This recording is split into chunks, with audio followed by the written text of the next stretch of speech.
Hey, welcome back to part 2 of the transmission install. Alright, so tonight we're going to work on doing a handful of things. It's rather dark outside. And my lighting in here is a little low, but we're going to make the most of it. So I'm going to work on getting the 2 bell housing bolts in on the top, and I got to get the transmission filled up with ATF.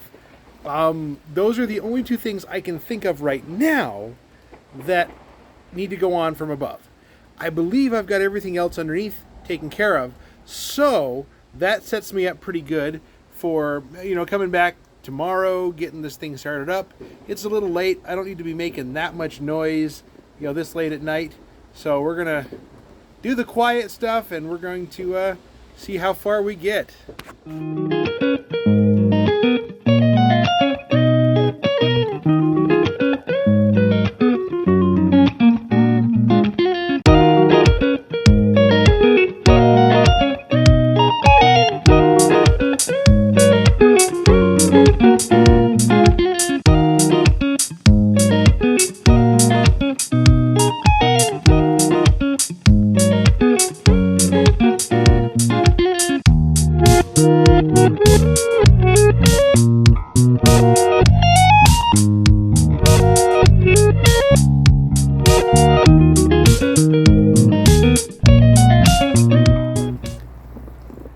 Alright, I got the unpleasantness that is those 2 bell housing bolts done.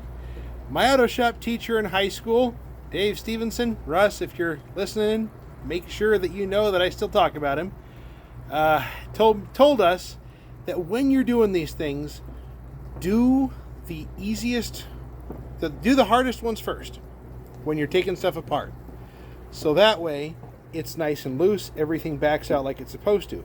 Because just imagine that these top 2 bell housing bolts were the last ones that you needed to take out, and the transmission is doing all this kind of angularity stuff.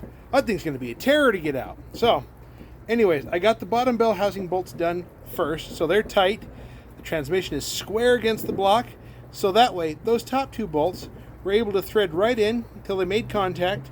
Put a 9/16 wrench on them. Of course, 9/16 fixes just about everything in the GM world from the 80s and heck, 60s through the 80s.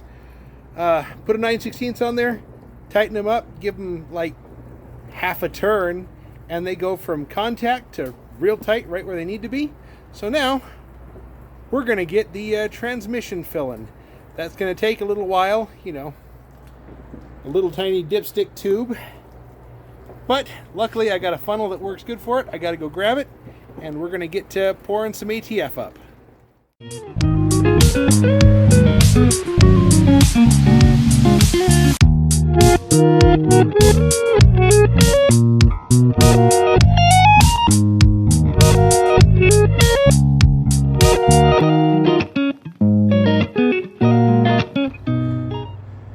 Alright, we got 2 problems. Number 1, we have no spark. I don't know why. This ran fine a week or so ago without the transmission attached. So, got to get that sorted out. Number 2, I had to break out the kitty litter. It looks like I flubbed the transmission pan install. And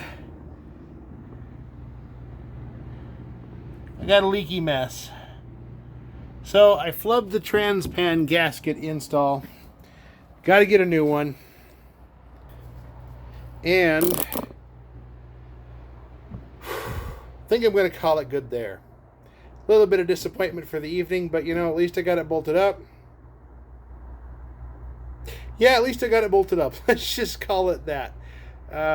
Yeah. So that means tomorrow I got to figure out where to get a new trans pan gasket from, which shouldn't be too hard. I should be able to get those locally easy enough. And I got to clean up that kitty litter. There's a lot of ATF.